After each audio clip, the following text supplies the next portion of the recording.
Hi everyone, and welcome to another episode of Trip Around the Multiverse with your host, the man who got booed in Canada for reasons we know why, but legally we're not allowed to talk about it, Carl Charles, and last year's champion who isn't even on this year's card, Siwai Chung.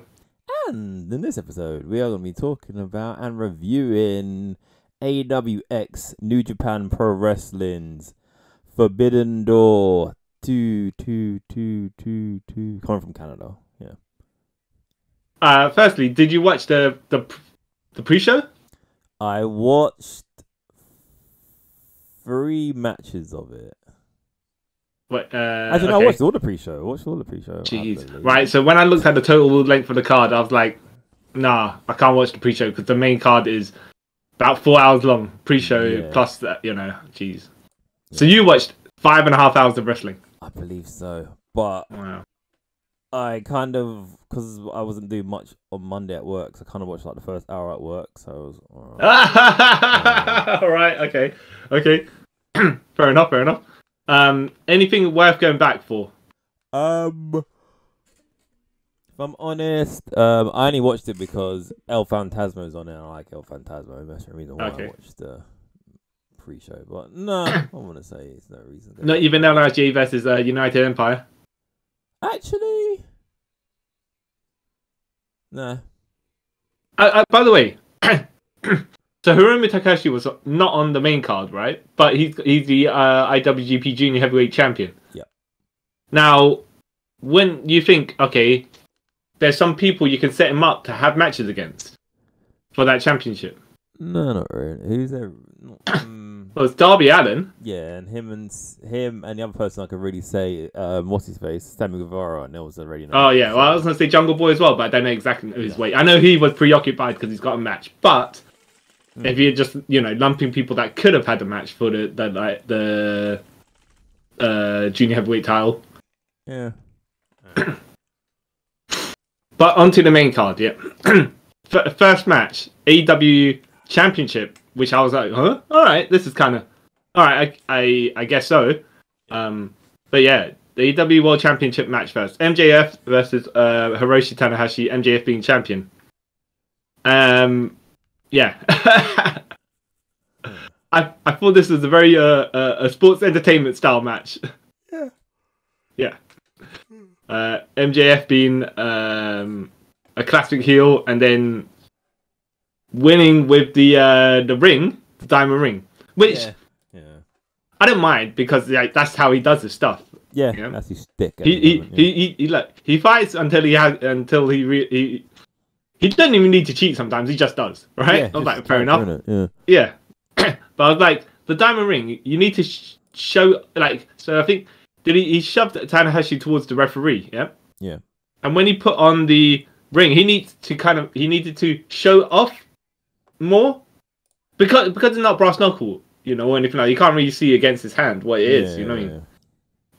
So even if he was just to put it up that little finger, or whatever, but it's just one of those things where you're like, all right, commentators are telling me it's fine, and I can see it on the screen, but I can't. If I was in the crowd, would I be able to tell what was going on? No. Yeah. No. Yeah. But what was your opinion of the match? It was good.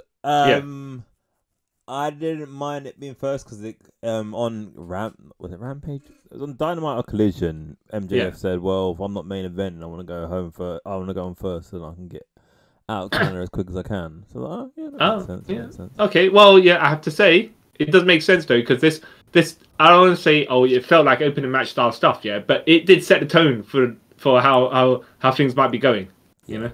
Yeah. So it was a good decent match. Yeah. Tanahashi rarely has a bad match, so I was like, this is good. Yeah. And did I ever think that MJF's gonna lose? No. Well, no, exactly. That was the thing. I think that was the one thing that kind of made this card. That match. I was like, all right, MJF. Yeah, he's winning. How is he going to do it? Yeah, because it's bound to happen. So he's going to either hit him with the ring, kick him in the dick, or hit him with the belt. Did you ever think he was going to beat him clean? No. Okay. I don't remember the last time he's beaten someone clean. I have no problem with that. But I could have accepted it if he beat Tanahashi clean. You know? Yeah, I could accept it because it's Tanahashi. Yeah. Mm-hmm.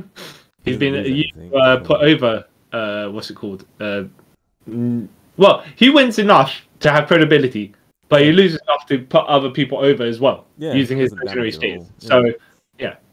I like how he got the he got the people to chant coward at MJF. Yeah. He did the air guitar and then MJF did it back when he had the advantage. I was like, oh, right, okay, this is entertainment. Yeah. Because the rest of these matches, that people are fighting to win. Yeah. Actually, no. Most of the matches, people are fighting to win. Some of the matches, they're clowning around within the match. Yeah. But not in the point to destroy the match or anything. Just their characters, and sometimes people do silly stuff. Yeah. Well, it all made sense in a way. Yeah. All right. Owen Hart Foundation Tournament men's match quarterfinals. Yeah. CM Punk versus Satoshi Kojima. Yep. Yeah. Now, you know that it was originally meant to be Kenta. Yes, and yeah. Now, well, I get why it wasn't, because basically he's going to lose, right? Yeah. And there's no... Like, okay, Punk wins, of course, right? But that's not the issue. The issue is, like, how much... one of those things where it's like, okay, at least have some credibility for the opponent that might win. Not that this was a bad match. Actually, this was a very good match. I really enjoyed it. Yeah, it's a very good match. But then I think Kojima was ever winning? No. Well, no. Did he hit enough to make me think, all right, there's a minor percentage chance that he might win? Yeah. Really? But I was like, nah, 90% CM Punk's going to win. Like, there's only way, like, Kojima would have won if it was, like, a weird botch. Only way that would have won. So, or if our boy Kenta ran in there. Yeah. Which I was thinking maybe would happen, because it's like, all right, it's too obvious. Yeah. Even more obvious than the MJF winning, you know? And MJF was champion. Yeah. Which is crazy. Yeah. Would you have liked to have seen Kenta versus CM Punk? Yes, if I knew that there wasn't a likelihood. I didn't know the outcome, feel what I mean? Yeah. So Kenta's a strong openweight champion. Yeah. And CM Punk's title in the bag champion. Yeah. Which then, obviously, if he's going to proclaim to be the champion that was never beaten, how can he lose? But then, isn't CM Punk's whole reason why he doesn't want to fight Kenta? Don't know how true this is, so don't quote me on this. That he's afraid that Kenta might shoot on him. Well, okay. Well, no, maybe not. Who knows exactly? Yeah, we just know that CM Punk doesn't have the greatest shoot record. Yeah. But but if CM Punk's saying that he's he's the champion that was never beaten, and then he's probably going to build a match with MJF, then he's probably not going to lose, because then linearly he would have lost that championship. Yeah. So it was just like, all right, if the chances of Kenta winning were better and there was more of a build towards it, I prefer. I'd like to see it then. Like, if it was probably a year ago, I could see not knowing who's gonna win. But everything that's happened since like Brawl Out and stuff, I'm like, I can't really see. Well, let's just say MJF. Say they Punk and MJF have to have the unification match. This is speculation. Obviously, he's got something in that bag, and he's probably going to go with that, right? And he loses to MJF or something, and then it's for Punk's openweight for Kenta's openweight title. Then it gets more intriguing. Yeah, it does. But Punk's going to win. Yeah. But anyways, this match actually was surprisingly good. I really enjoyed it. Yeah. I think the Canadian crowd also helped any lulls. I won't say particularly lulls or anything like that, but you're like, I don't think Kojima's winning, but the Canadian crowd want Punk to lose that much. Yeah, like, you go, Canadian crowd. You're speaking for me, because I want Kojima to win, but I know he's not going to win, but I'm going to enjoy this anyway. Yeah. I have to say, he actually gave a lot. Punk. He could have, not necessarily big leads or something, but he clowned himself about a little bit. He made Kojima look really good. Yeah. Not, I mean, like offense wise, and stuff like that. Because I think I don't know if with Punk, like, I think when it comes to like Japanese wrestlers, he won't like try and big dog them because like, who wanted to do this? Because and he stole most of their moves, right? Yeah, that too. Yeah, and he stole their style in a way. But yeah. So he can't really, But I do like how Punk as well basically was heel for the match, kind of, but not really. Yeah. Yeah, it's like tweener. But they made sure to make Kojima look like the baby face. Yeah, he was like momentary heel for a moment. Yeah. Did you ever watch the interview where Punk did a Ring of Honor interview? I think with shoot videos. I can't remember what it was. Yeah. He was with Samoa Joe, and they were talking about the story of how they prank the owner of Ring of Honor at the time. Yeah. Where CM Punk pretended to be Homicide. Okay. And then he was talking about Kojima, lariat, Kojima, and you notice when CM Punk's giving Kojima lariats in the corner, and he points to the camera, and goes, "This one's for you, D." That's the exact stuff he said during the interview, and he was like talking about like Homicide there, and I was like, "Oh, Punk, you do callback to something you did 20 years ago, probably. You're the man." Oh, good. Good on that guy. Yeah. I don't really care for him more. But yeah. Yeah, I you know what? Did you think he was going to win the GTS, or did you think he was going to win something else? No, I knew he was going to win the GTS. Yeah. Like, I was like, if he wins the Vice, oh wow, that's different. But that's gonna happen. I was like, if he wins the GTS, is that going to lead to something? But now, yeah. Well, I even thought at one moment, he might do the Pepsi plunge, but no. Yeah. I mean, if he won with the GTS and then Kenta was in the crowd somewhere, just like staring daggers at the guy, and then it was leading somewhere, But I think Punk is more naturally heelish with his, I think at this point, right? He's got to turn out. I think he's just going to do the gradual slow turn. Yeah, he has to at this point. Yeah, because like. He's like, you can't really set aside the stuff that's happened in real life, and like, he's always been a better character heel, if I'm honest. Yeah. All right. So good match. Right. So AEW International Championship: Orange Cassidy, who's the champion, versus Daniel Garcia, the only man in this match without a title, versus Katsuyori Shibata, who's the pure Ring of Honor champion. And Zack Sabre Jr., who is the NJPW TV champion. Yeah. And I was like, okay, right. I know who's taking the pin in this match. Yeah. Yeah.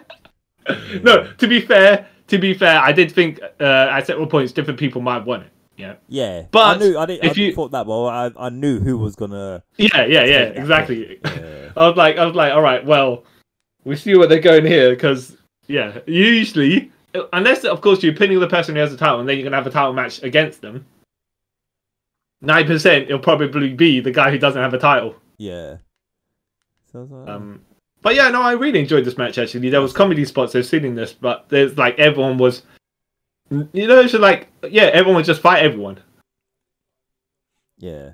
It was like, it was very like fast paced, like, I wouldn't say spot fest, but no, because you had people just beating on each other, like Shibata just doing Shibata stuff without having to take headshots. By the way, because I was like, oh, I want that guy taking any shots to the head.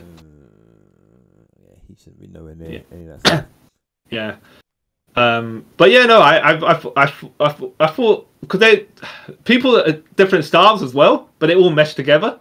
Yeah. Daniel Garcia doing his Disco Inferno impressions, which was funny because there was a strike off between, I think Zack Sabre and Shibata. Yeah, and they were just pushing Daniel Garcia to the side, and he's like, "All right." Yeah, and then he just started doing the dancing, and they just like just tried to knock him out because he's a sport entertainer. I was like, I did like the finish as well. Yeah, the finish was good. The finish was great.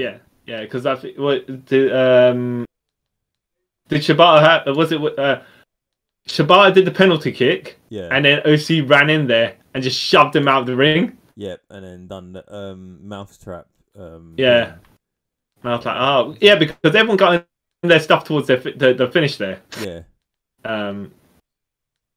Yeah, and then you're like, well, all right. Yeah, and then it's just like, I don't want to say it's a cheap win, but at this point, Orange Cassidy's got them plasters and stuff, like whatever. He's selling all the matches that he's been having for this title. Yeah, and I like how they kind of gave you that hope, no, not hope, but like a plant that he could lose, because it's like he's defending his title like 24 times. This be his 25th title defense, which will bring him up to the same record as Jade. And it was basically he's been fighting, so his body's not going to take it anymore. Then when he loses, like he went out because he just kept on going. Yeah. But I liked it. It's just like, first he won the match, like obviously fair like, you know, it's not illegal to shove someone out of the ring after any finisher. No. But it's just like one of those. It's like a desperation thing. Where he's like, you know what? Yeah, I'm just so beat up at this point. Yeah, it's like I take the wins as I can. Yeah, and then everyone stood in the ring with their belts, except for Daniel Garcia. He wasn't. He wasn't at the end, was he? Nope, he just disappeared. Okay. Yeah. He took the pin, right? He took the penalty kick. 3 seconds later, after the pin, he just turned to dust. Yep. He just drifted off. He teleported somewhere. And then you got Shibata, Zack Sabre, and OC in there with their titles, and then Zack Sabre just mouthing off. Like, not done with you yet, orange bollocks. Yeah. I'm excited. I like to see them wrestle again, because I'm a huge fan of the Orange Cassidy, and I'm a huge fan of Zack Sabre Jr. So one of the rumored matches before this as well was that it was going to be Zack Sabre Jr. versus Samoa Joe, TV title versus TV title. Yeah, I kind of thought that was going to be it. Yeah, and then there'll be a 15-minute draw, because that's the TV title, the time limit. Yeah, which would have made sense, because it would just made like both titles, no disrespect to any of them. Yeah. And I think it would have been an intriguing match, but then again, technically, Joe is ROH roster member, and not an AEW one. Yeah, which is. Oh, let me just go back to something as well about the Tanahashi match. Yeah. So I saw before as well, Tanahashi was signed to do Multiverse United, which is NJPW and Impact Wrestling. Yeah. So it's like, not only is he not going to win this match, Yeah. the chance of winning are even lower, drastic go down, right? Drastic go down.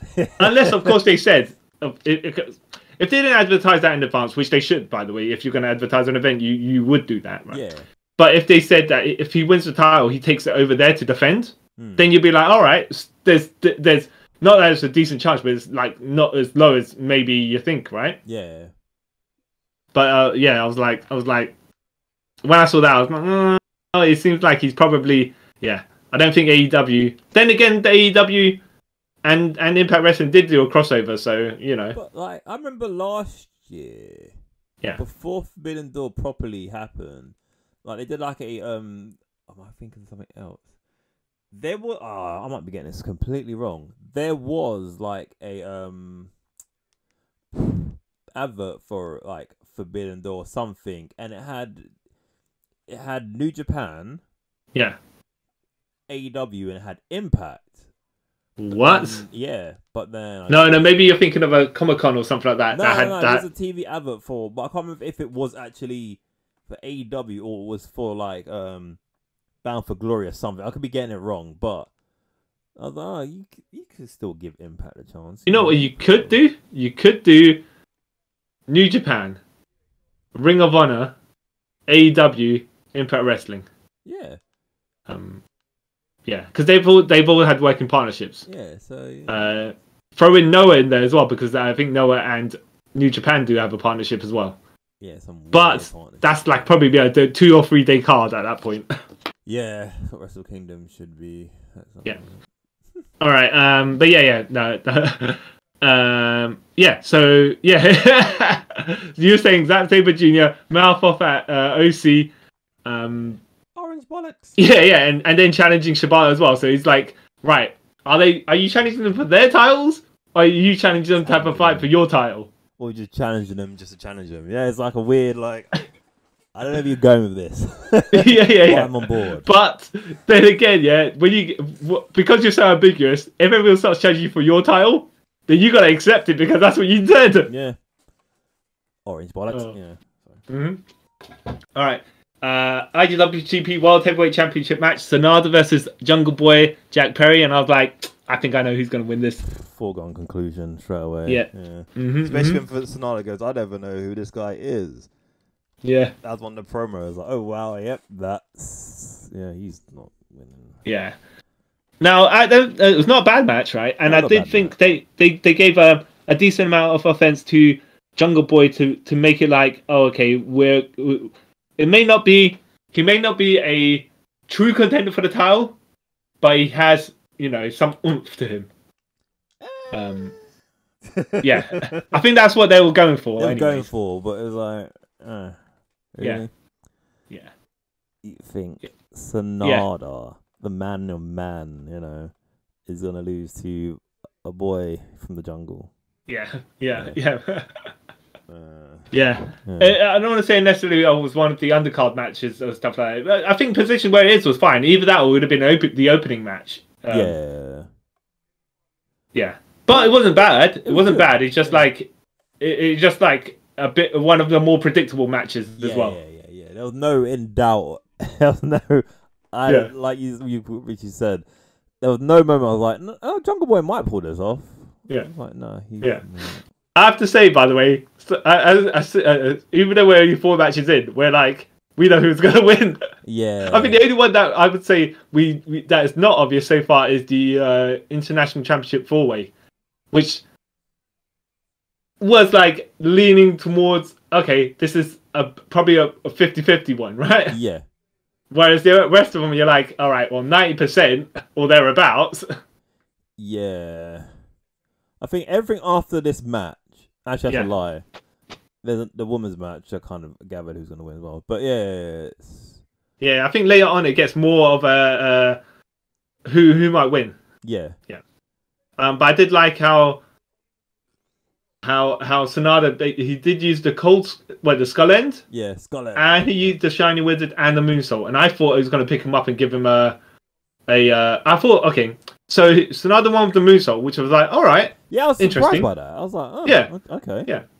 Yeah, I thought maybe they'll have Jack Perry kick out of the moonsault. Then they do go into a like pin exchanges, and then SANADA will catch him with the what cold skull. Oh, no, hold on. What's this finisher called? Because skulls, because they kept on saying that he's got a new finisher. I was like, okay, he's gonna do it. It looks like, by the way, I don't know if you've seen it. It's kind of like a flatliner into a DDT. Okay. Yeah. Okay, cool. It's like, the Blade Runner. So he'll twist him. He'll have him lined up like that, but then it'll be, instead of dropping him on their face, it'll be a DDT instead. Oh, kind of like that move. He's not that's been named, but he's been NXT, and he was a kind of rip-off of Prince. He had a kind of move like that. Okay. Yeah. He shall not be named that guy. Yeah. Who alternatively finished with the Purple Rain elbow drop, right? Yeah. Okay, that sounds pretty cool. Okay, I might have to search that out because I'm a fan of SANADA. I really am. I like him. Which, by the way, you're talking about. So randomly, don't know if you watched Lucha Britannia in the UK or anything like that. They did have a guy who did Prince as well as a gimmick, who was called Symbol, and he had the Purple Rainmaker as his finisher. Because I think, did he?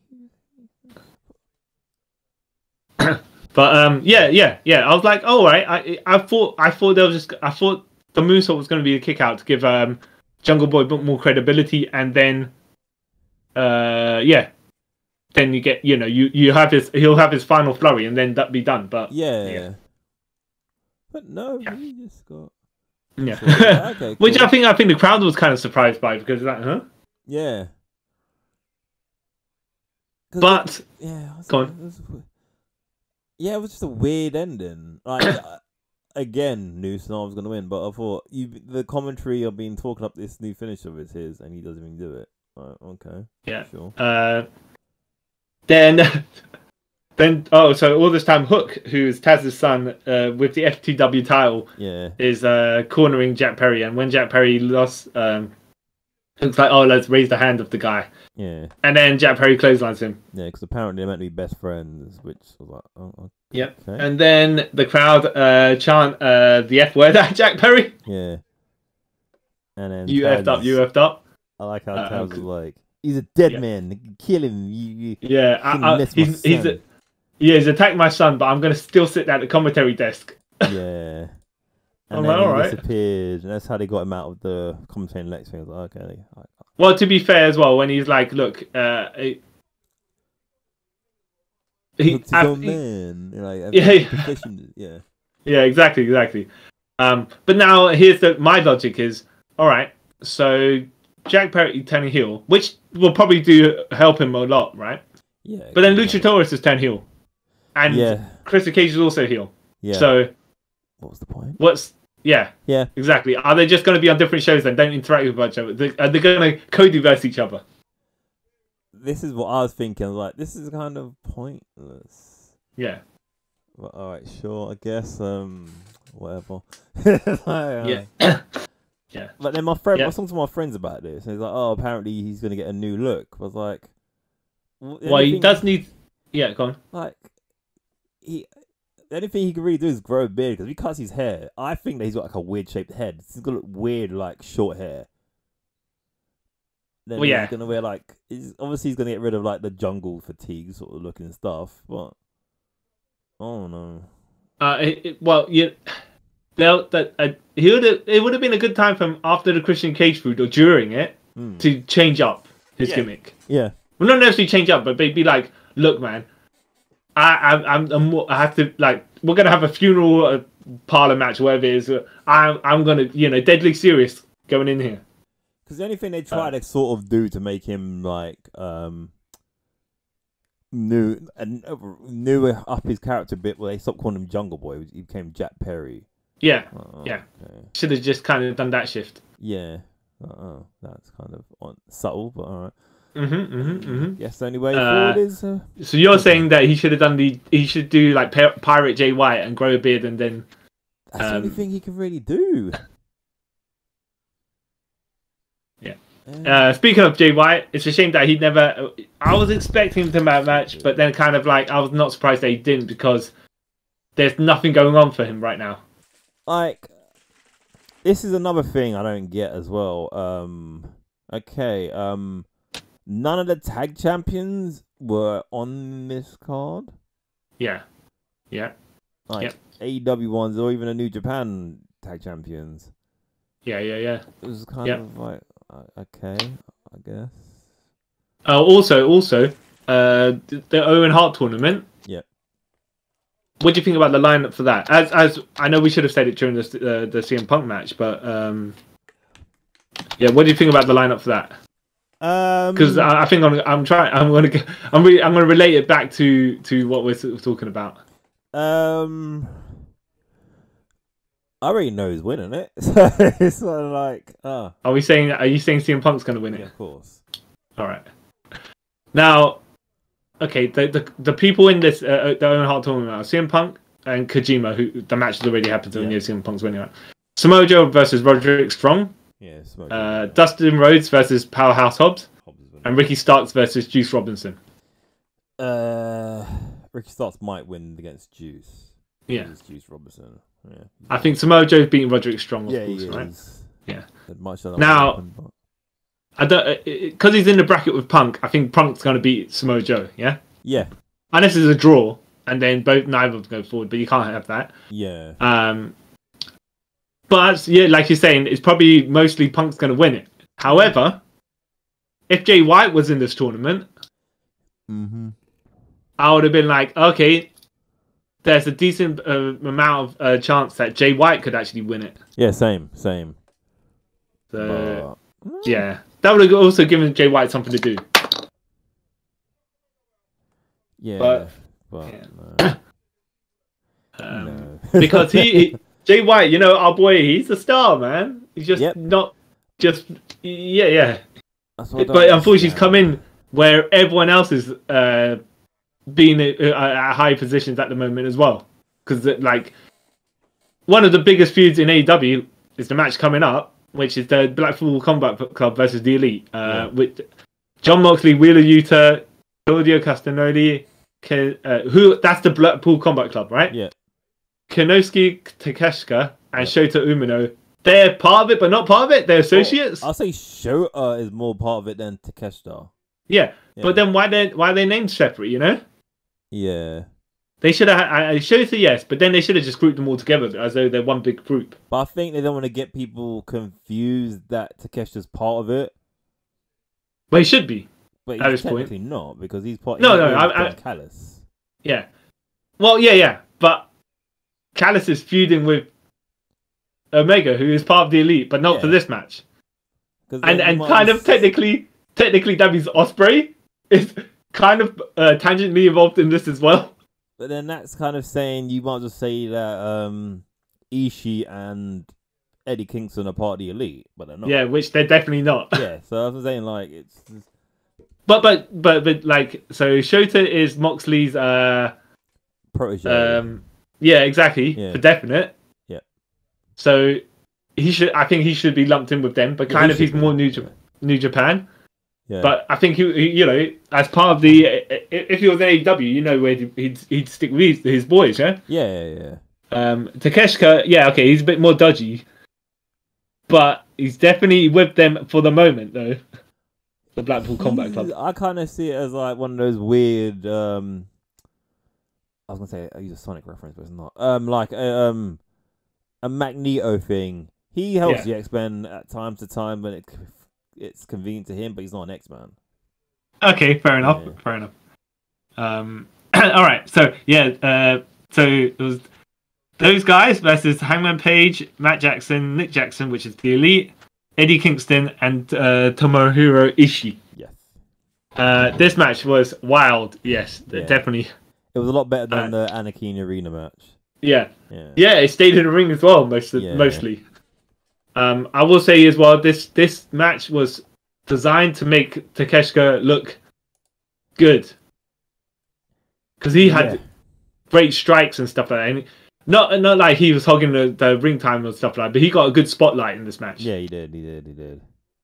And all the stuff he did looked good as well. So it wasn't like they were deliberately pushing a new star or trying to make a new star of a guy who didn't have the capabilities. Yeah. He didn't look out of place in this match, but at this point, right? Who do you think? When you saw the lineup, you were like, who did you think was going to take the pin? Oh, straight away I knew it was Wheeler Yuta. Really? Straight away, yeah, because he's okay. So I was thinking. Okay, so I was like, all right, it's either Wheeler Yuta or Shooter taking a pin on the Beast Blackpool Combat Club side, and it'll be Kingston or Ishii taking a pin on the Elite side. I thought, you know what? I actually thought this. It was either going to be on the Blackpool Combat Club. It's going to be Wheeler Yuta on Elite and Coalition side. It would have been Ishii. All right. But that made it more like, okay, here's a decent 50-50 chance of either team winning it. Yeah. Because I actually thought the Blackpool Combat Club was going to win this. Yeah, but everyone got a chance to do stuff. That's the thing, you know. It was a mystery. Yeah. But I would say, like you said, like what I was saying before, the first match in this entire card where it was like, oh, who could win? Yeah, I was like, oh, okay. And then and it had an interesting story. The whole Mox and Kingston stuff was pretty good. It was like, he doesn't want to fight him, but he has to fight him. So they're just chopping each other, and then Mox gave him a cutter. Yeah.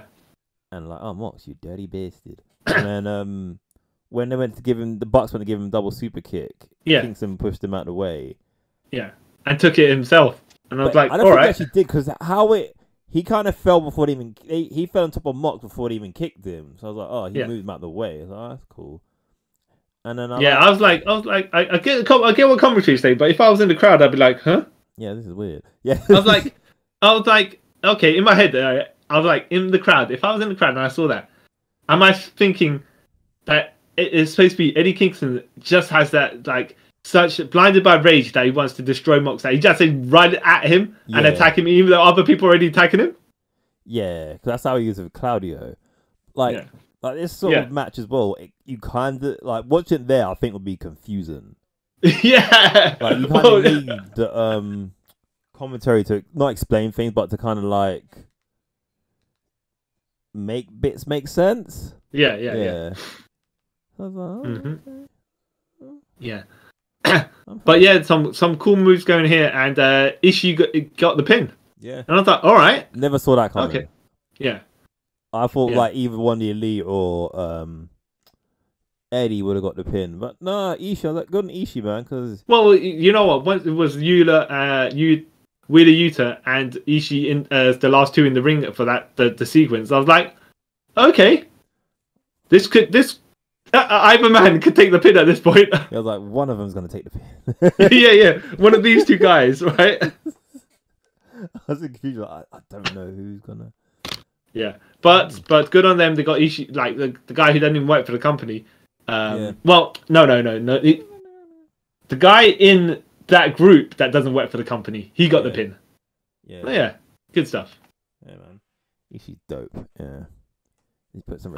He's a small like he's like 5'7", and people tower over him. Yeah. Like this guy's a brute. He will take you down anyways. Yeah. The same Pitbull, man, proper.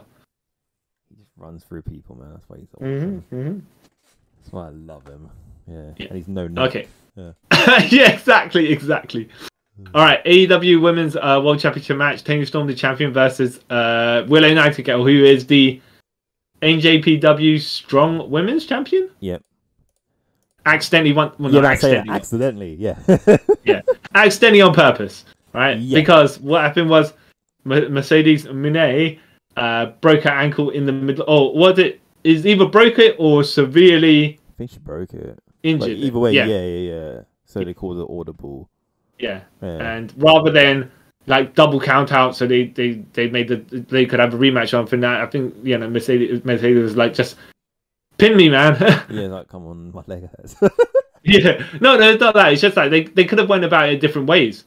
Yeah, right? But I think if it was any other, like because it was the finals for the title itself. Yeah, I think you have to do this. If it was like there's no title defense, you could have like got away around it or something. But yeah, you're like, you can't start off the third title reign like, hey, you got vacated the next day, sort of thing, Yeah, and so accidental champion.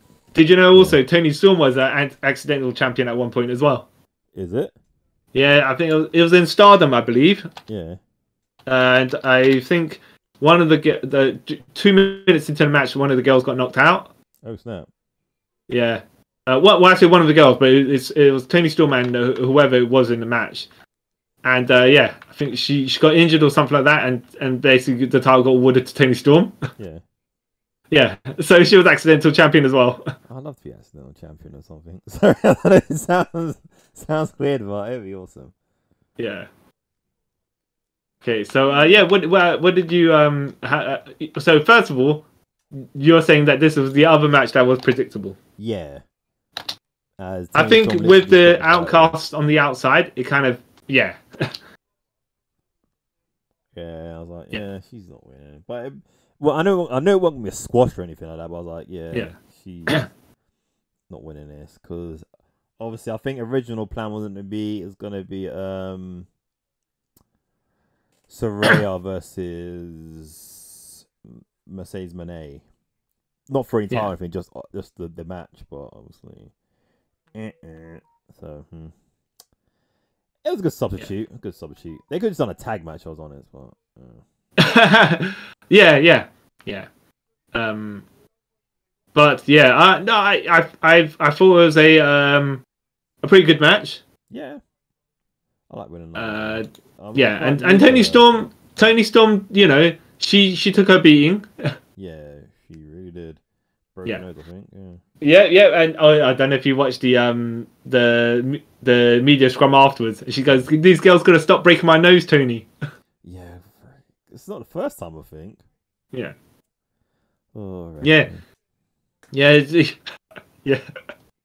Which is kind of funny, but I'm just saying, like, if I don't want a woman to keep on getting her nose broken, but it's just like, oh, you know, the fact that she called it out is just, you know, it's jokes. Kind of meta.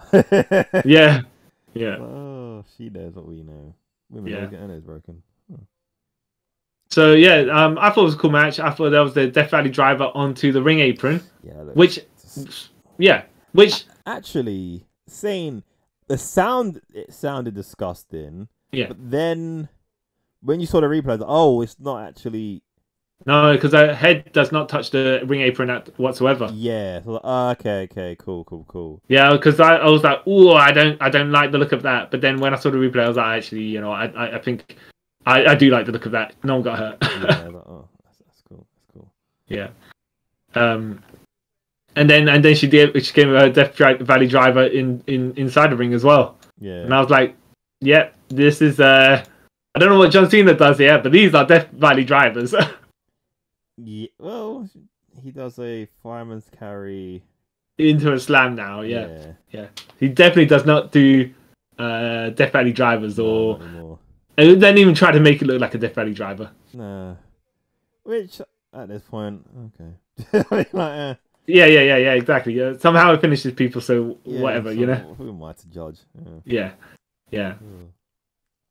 I thought the finish was like, okay, all right, fair enough, but the finish did kind of come out of nowhere as well. Yeah. Like, oh, she just because Storm was taking a beating, and then like she shoved like the referee into Willow, and then to give her Storm Zero straight up, and I'm like, right. Yeah, same with like. Oh. If she gave her a Storm Zero and she kicked out, and then she gave her another one right afterwards, fair enough, yeah. Or she gave her 2 in a row or something like that, right? Yeah. Or she gave her what's Toni Storm's secondary finish? I don't know. She does have one, right? Okay. What was the one she used in NXT? Which they called the Storm Zero, but it wasn't. Was that the Fisherman's Drive or something like that? No, that was a Tiger Bomb. Oh yeah, okay. I don't know if she could do that one on Willow Nightingale. Because I know she had at some point she had another move for a while when she was in WWE. It was kind of like it was called a Rubik's. Oh, not a Rubik's Cube. It was some sort of carryover to a cutter, but I can't remember. Yeah, either way. Yeah. But yeah, no, it was a fine match.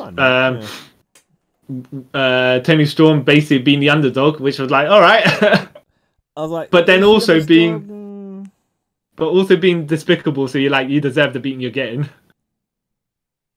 Yeah, I suppose.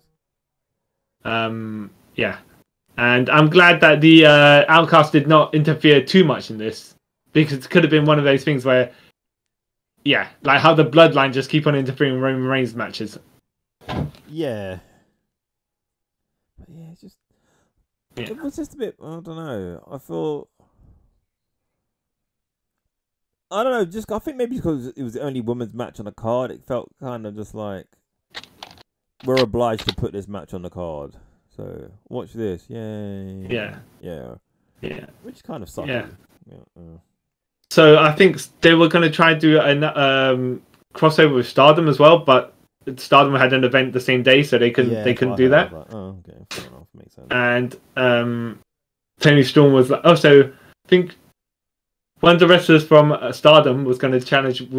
Julia was going to was challenging Willow Nightingale for the strong women's title. Yeah. And then Toni Storm in the media scrum says, "Okay, if you want, we all want some of everything. If you want some of this as well, the AEW title, you come over here and you can fight me as well." I'm like, all right, they're all trying to do something together. Yeah, hopefully it happens. Hopefully. Yeah, it would be cool. Interesting Because Stardom could I don't say could do with more exposure, but more stuff going on across this side of the world. Yeah, yeah, more like Western exposure. Yeah, because like Yeah. you only know about Stardom if you know, if that makes sense. Yeah. Even though it's been around like for ages, but like to be fair, I only knew about Stardom about 2 years ago. Yeah. So Yeah. Yeah. but, Yeah. And New Japan are kind of trying to do something with Stardom as well. So it's like, yeah, okay. yeah, but we'll see. All right. So next match. The true main event, the IWGP United States Championship. Kenny Omega, the champion, versus Will Ospreay. Yes. With Don Callis and His Masked military Security grade Man. security team. Yeah. Yeah. Yeah. And a lot of people saying, "Oh, Will Ospreay's entrance was awesome," but yeah, I was like, you do know this is basically the Miz's entrance from WrestleMania 27, right?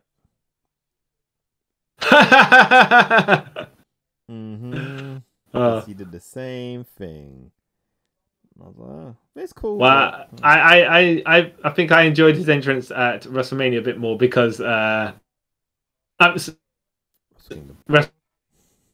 Kingdom more because he had his boys with him. Yeah, that was cool when they all came in their suit. Yeah, that was dope. This one was like, oh, okay. Because I think Don Callis and the security guys, they looked more plain than the United Empire at that time. Yeah. But yeah, this was a really, really good match. A really good worthy follow-up to their Wrestle Kingdom match. Yeah. And this was like, okay, I don't think it was necessarily predictable, right? Sometimes you're like, all right, which way might it go? Because how's the ending going to factor into... Personally, I think there will be a rematch at All In? No, All Out. Is it? Which one's in London? All Out, right? All In. All in. Yeah. Yeah. Where Will Ospreay will once again headline with... Well, actually, won't say once again, but probably be the only time they actually headline. Yeah. So I just assumed there was going to be a third one. It could be. Yeah. No, I think there probably will be. It's just that... big. So the way they laid it out is Kenny got the better of Will Ospreay in the first one, and in the second one, so Will Ospreay won, which like this match was bloody as well. Yeah. And then you had the kind of Don Callis interference finish and stuff like that. So he's got to beat him clean at some point. Because I was talking to my friend about this at work. Yeah. Don Callis is like, okay, he gave him the screwdriver and all that. But that didn't play into the finish whatsoever, because the finish happened like a good 10 minutes after that.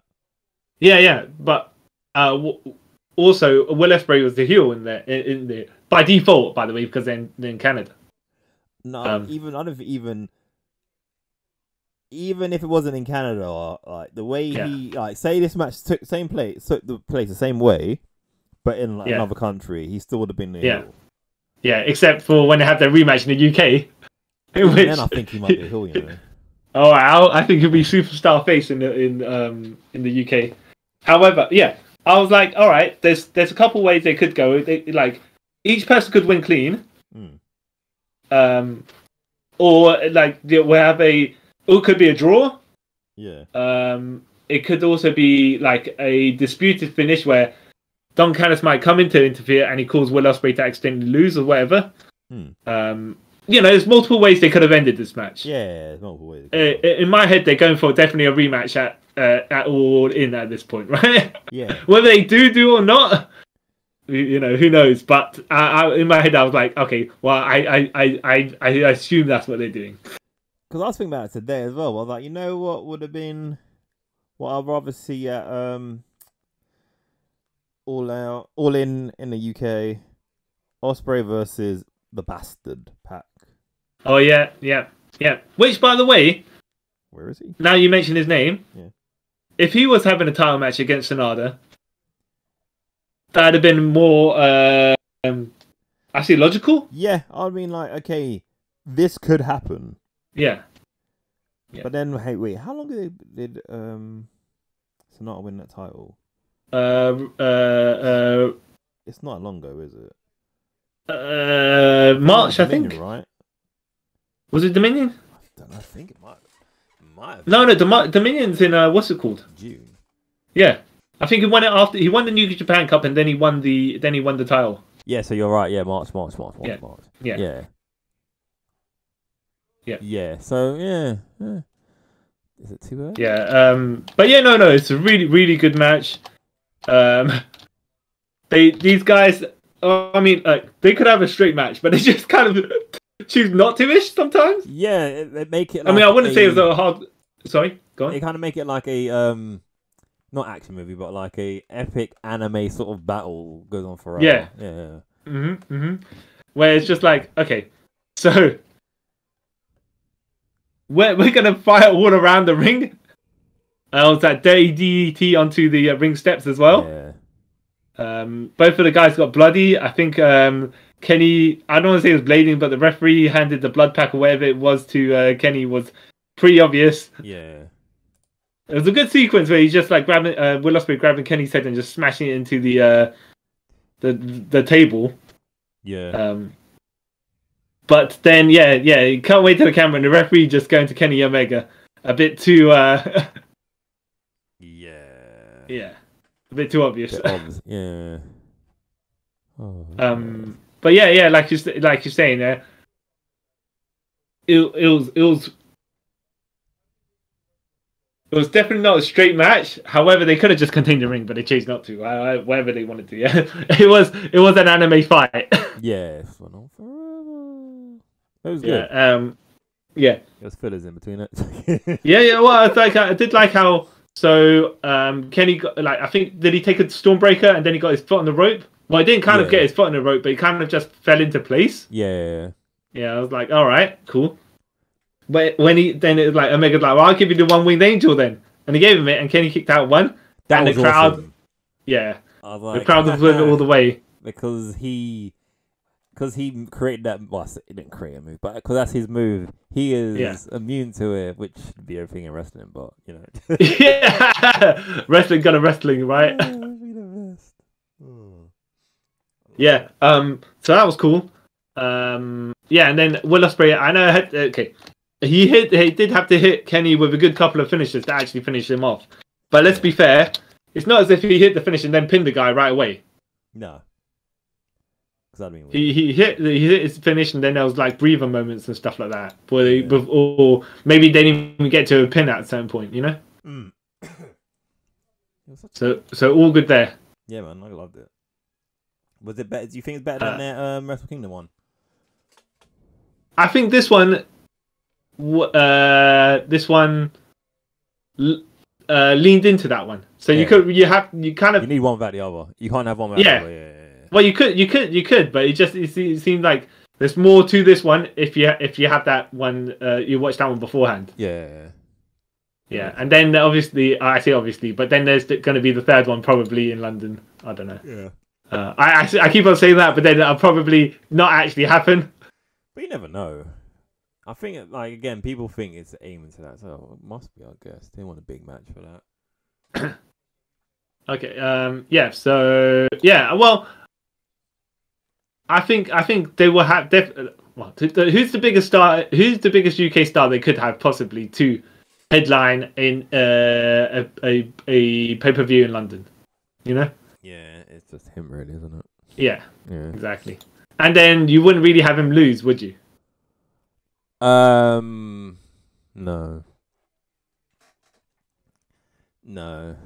Exactly. That's why I was like, oh, maybe, but that made this match more intriguing because then it was like, okay, if he loses, then probably not cleanly in that case. Yeah. But if he does lose, then he wins the title back in the UK. Yeah. Yeah. That's a weird one. Which is why, by the way, in my head, I was like, okay, it could go either way, and there's many different ways it could have went. Yeah. Do you think that as well? I thought that as well. I even thought it might be like a time limit. Oh yeah, it's true as well. Because they did announce 30 minutes went by, and I was like, wow, actually, It doesn't seem like it. Yeah, no, I was like, oh wow, really? Oh, I thought there was Yeah. still more to go, but no. Yeah. I think only when I found out because it's a 39-minute match, so yeah, nothing Yeah. minutes after that. But Yeah. Great match. Yeah. Towards the end, they're just like that horrible Tiger Driver 91. Yeah, dude, no. I was like, dude, you put this guy down by killing him. Is that what you're trying to do? And when I read that actually Kenny Omega did not come out of that with any injury, I was like, oh man, if anything, that was going to be the killer. Yeah, I was like, why would you do that? Yeah, and I get it. Oh, by the way, I did like how when Will Ospreay got pile drive, he starfished. That was quite funny. Yeah. That was funny, but it was dramatic. But it was just basically, he Ragdoll went limp. So I was like, oh yeah. I think that added to the moment there for me. Yeah. But then, after someone pile drives you for a near forward, what are you going to do back to them? You're going to, Yeah, what are you going to do back? Yeah, you Tiger drive them, of course. Yeah. Unnecessarily, by the way. Sorry. Okay, so yeah. Les Suzuki got. Sorry. No, I was going to say moving on to. Yep. Next one. I thought you were going to say something. Nah. So, moving on to the next match, Les Suzuki Gods. That is Chris Jericho, Sammy Guevara, and Minoru Suzuki, aka Murder Grandpa, which got a chant, by the way. Yeah, Murder Grandpa. Yeah. Mm-hmm. Versus Sting, Darby Allin, and Tetsuya Naito. This to me was a buffer match. Yes. Between Sloppy between the previous match and the main event, and I think this match could have been shorter. Yeah, it could have been. But I did like some of the silly stuff they did here because Minoru Suzuki is so serious that when he does silly stuff, it's actually really funny because they do that thing where Sammy Guevara is doing the pose and then Joker does the Tinker Man's pose on top of him, and then Minoru Suzuki goes to Joker's shoulder and does the same as well. Yeah, I'm like, what? Bless him. The fact that they're trying Murder Grandpa at him as well. Yeah, that was fun. Naito wins. Naito pins Suzuki. Yes. But I think this was mainly feeding the Jericho Sting storyline that was going on. Yeah. Like, I kind of feel that Naito was kind of wasted. Yeah. Would have been nice to see a one-on-one match, Naito versus Orange Cassidy for the laziest man in wrestling. Yeah. That'd be awesome. Realize that. Yeah.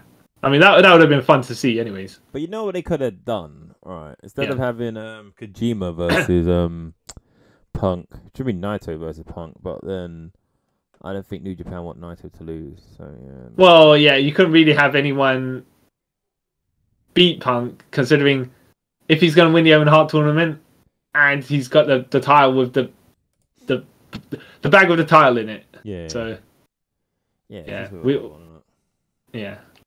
So we'll see about that, but who knows exactly? Because I think they're going to try and lead into something, so you can't really have Punk take a loss without your storylines kind of falling apart at that point, anyways.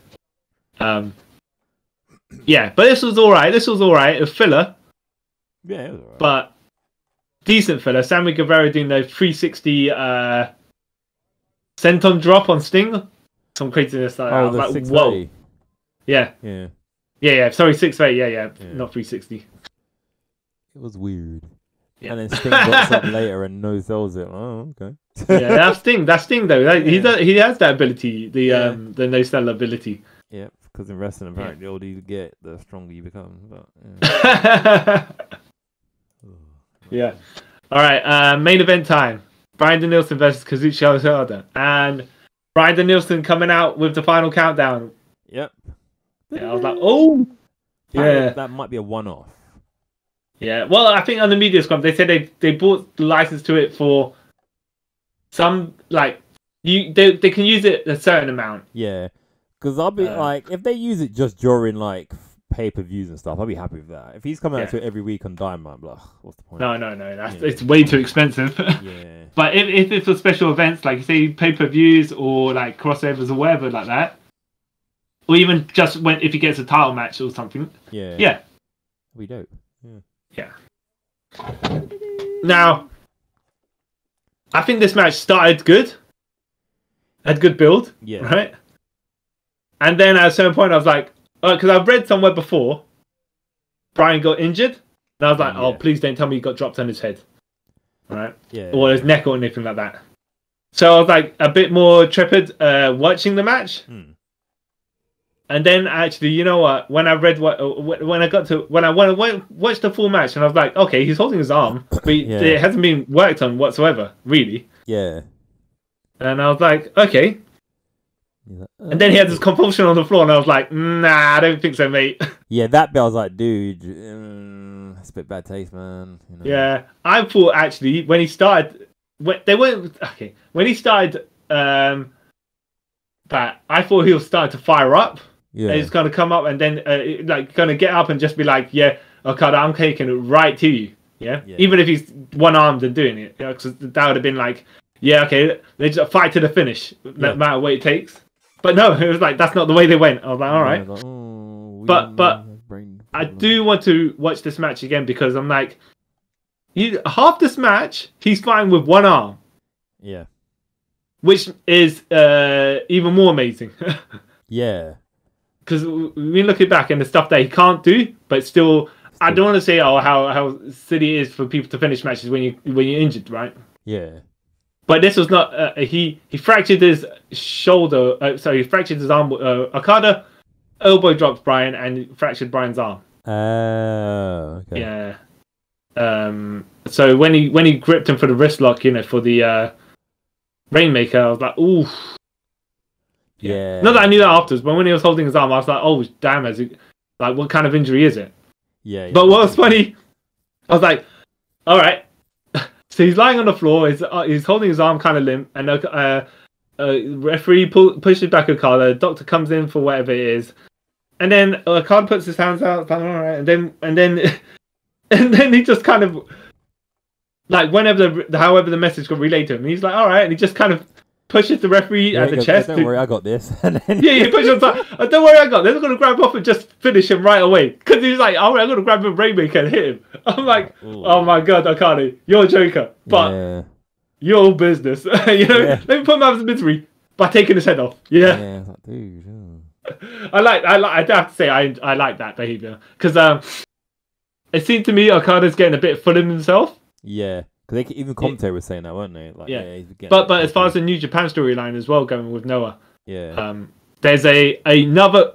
Okay, I don't know if you know who Kato Koyama is. Oh, the fake Okada. Yeah. Well, I was gonna say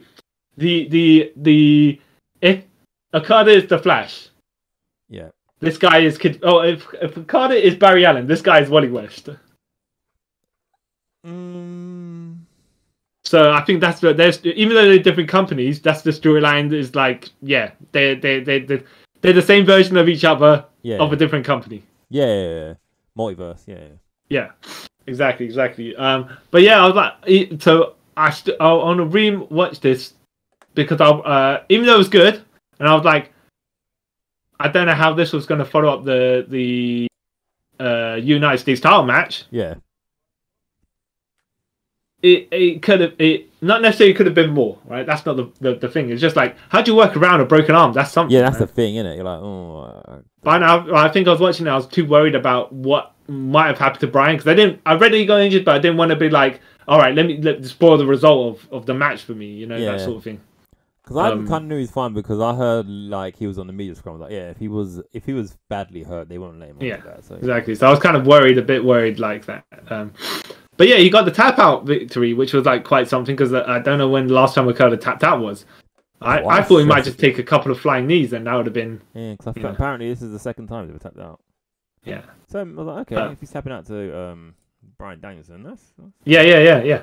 And I have to say, I think like looking at how the match was structured, Danielson was going to be working on Okada's arm. Yeah. So when he hit the Rainmaker, it would have been like not necessarily nullified, but just be like it damaged himself as well. Yeah. And then you could have worked all the way to. I don't mind the finish, but it just seemed like Bryan couldn't really maneuver Okada into certain things that he wanted to do. Yeah. But he did. And lucky though for Bryan, most of his offense is strike based, so he could still do the kicks and stuff like that. Yeah. And then when he did the yes as well, I was like, okay. Yeah, fair enough. He did that. That was like a spur of the moment thing. He didn't really mean to do it, but because of the one arm, he's like. Yeah. I was like, fair enough. I read before he said like WWE requested him not to do it, and he's like, fair enough. But you know what? Desperate times, you know. Yeah, you just go for it. Yeah, exactly. But yeah, no, it was a really good match. I was like, maybe when I rewatch it without being too worried about Bryan Danielson's safety, I'll be like, actually, this is an even better match. However, I still think the IWGP United States title match should have gone on last. If only because Kenny Omega, this was in Toronto and he's Canadian. Yeah, we from Winnipeg. But yeah, I know what you mean. But, you know, you've got a dream match. Yeah. Okada versus... I get why, by the way, this was the main event. Yeah. But obviously, and you won't know that he got injured during the match. Like you could never have expected that to happen, right? Knowing that, obviously, shuffling the card would have made a lot more sense. But this was more mat-based stuff, and that was more the previous the United States title match was more. Let's go, and start being live action Dragon Ball, but not really. Yeah. Dragon Ball. Yeah. How do you think? Okay, so Okada will get his win back, of course, right? I don't know. Actually, no. You know what? I think this works for Okada losing here because for the G1. Yeah. Because it will knock his confidence, and then he won't be invincible Okada through that. It's also one of the things like, does he need to get his win back?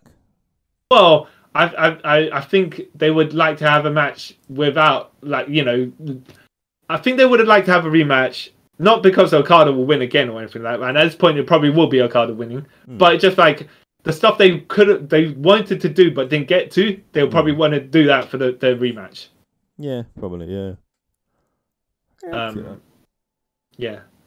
Yeah, because and I mean, where they're gonna have the rematch, who knows? Maybe I will in if Bryan's arm heals in time, but probably not. Probably Did they bring him all the way to? I don't know. What do you mean? Will they bring Okada to England? Yeah. Well, it's probably going on at the same time the G1 is going on, so probably not. They'll probably have their rematch at Wrestle Kingdom then. Yeah. Because it's kind of slots neatly into place because Okada's preoccupied and he's got a storyline with Keita going on, Koyama. Yeah. Unless that is going to be at Wrestle Kingdom. Could be, but then it depends if they do that weird New Japan X Noah thing they would do after. Oh yeah, as well. So yeah. But look, I think losing helps Okada with his G1 matches. Yeah. Not in the sense, he's gonna get fired up and start winning more, but it's just like, okay, well, now he just won't win 90% of his matches. Maybe he'll just win 80% of his matches. Yeah. It gives him something to do, some character bits. Yeah, which he needs. Yeah. Mm-hmm. But yeah, overall, really good pay-per-view. Even if you would say some of the matches were more obvious in winners than other matches. Like, don't get me wrong, like as predictable as this whole event was, I still enjoyed it. Yeah. It was entertaining. Yeah. I liked it. Thumbs up enough, right? Yeah. Thumbs up enough. Yeah. For me to enjoy. Yeah. Mm-hmm. Not to say, obviously, to say anything's bad or stuff like that. It's just like, yeah. Things are gonna be more around at least 70%, 30% opponent's possibility of winning. Drastic go down, yeah. Yeah, not like solid 90s, you know? Yeah. Oh, just it go down.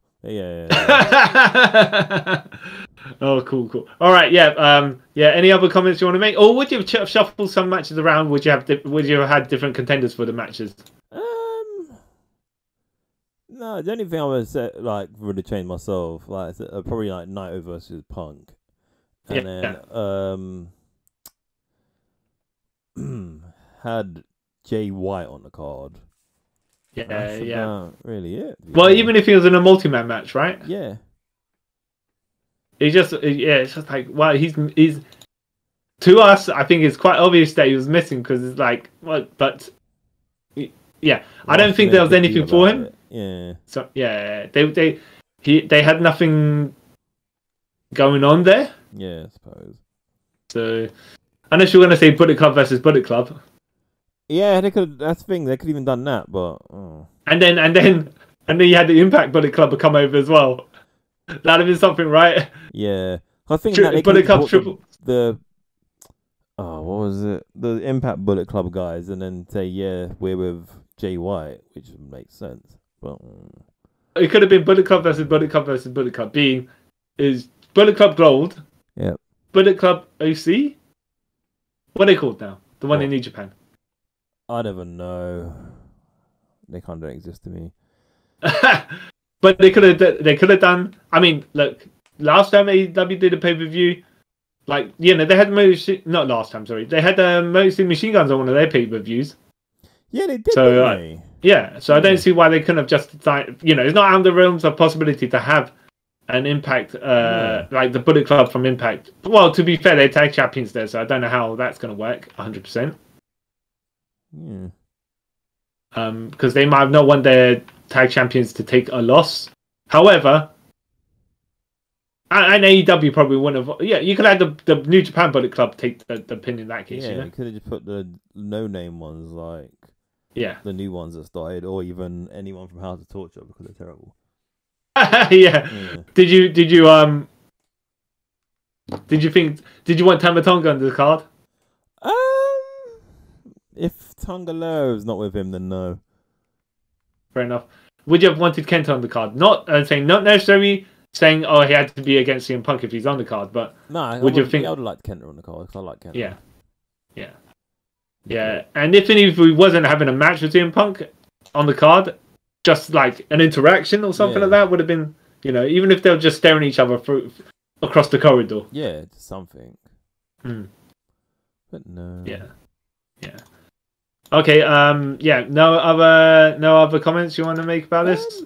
Not really. Just like storylines, AEW wise, New Japan wise, like singly, this didn't make any difference to any of it. But no. But here's the thing, right? Let me not cut you off there, but let me just speak about like that, right? It just seems some of these matches, people are having like, oh, we're two competitors in the ring, and let's just see who the best person is. Yeah, which is good because sometimes you just want to treat it like an actual sport.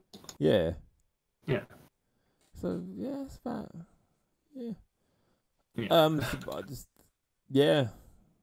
Nothing else really to say. It's good. Yeah. Good, like outside sort of story thing. So yeah, enjoyed it. Well, yeah, would you say? You say that as well, right? Where is it like, all right, well, this takes place, but it kind of doesn't take place, and it doesn't affect either universes at the same time. Yeah, who is it? Like realistically, yeah. It's like the Codyverse. Yeah, on a large scale. Yeah. For two companies. Yeah, which is okay. It's done. Cool. All right. Yeah. So that closes up us. That closes up this podcast for that pay-per-view. Yes. Yeah. I just feel like in my head because I was like, wait a minute. You know, I'm just gonna get tongue-tied saying that stuff. Forbidden Door. I am Lariato Kojima. This one's for you, D. CY Chung. And I am one of the members of the Sex Goon. Is that what they're called, right? The Suzuki Goon. Well, In this pay-per-view, or you mean overall? Actually, no. I am one of the Just Five guys, Carl. The best and worst name for a stable ever, in my opinion. But yeah, well, if you just take the initials and don't fill them in, like JFGFG, it might sound like something, right? Yeah. It's just like, when it's like when the OC, the club, right? Yeah. And then they shifted to the OC. Yeah, the original club. Yeah. Yeah, the original, the only club that matters. I'm like, oh man, the club title sounds terrible. Yeah. Yeah. They look. I don't see why they just didn't go for to call themselves Bulletproof or something like that. No, that's kind of lame. No, but it would have made more sense. And like they come in there and call themselves the club. The club that sounds Bulletproof. Oh, I don't know. Especially if you're going to lead into the Bullet Club stuff. But what I'm saying is, the club just sounds like, what is that? What is that? You know? They're a part of a club. Well, yeah, but it's just like, it seems like, okay, that's, even though we're diverging here, right? Yeah. It just seems like, all right, we want to make a reference to the Bullet Club, but we can't call them Bullet Club. Fine, right? But now we're just going to call them the club, which is completely nondescript. Yeah. That's why the OC sounds better. But when you actually say the original club, it's kind of weird. Just the initials sound better. Yeah. Exactly. Yeah. All right. Yeah. But you're closing us up. Yeah. Just Five Guys. Weird stable name. But anyway. And thank you for listening to us review AEW X New Japan Pro Wrestling Forbidden Door 2. What was your favorite match on the card? Did you enjoy it? Let us know. You can do that by dropping us a message on the old Instagram or even a tweet on the old Twitters. Leave a comment in the YouTube comment section down below if you're watching this on YouTube. And if you are, don't forget to give us a like, a share, and also subscribe. It'd be great if you could. It's free. Nothing, not get charged for or anything like that.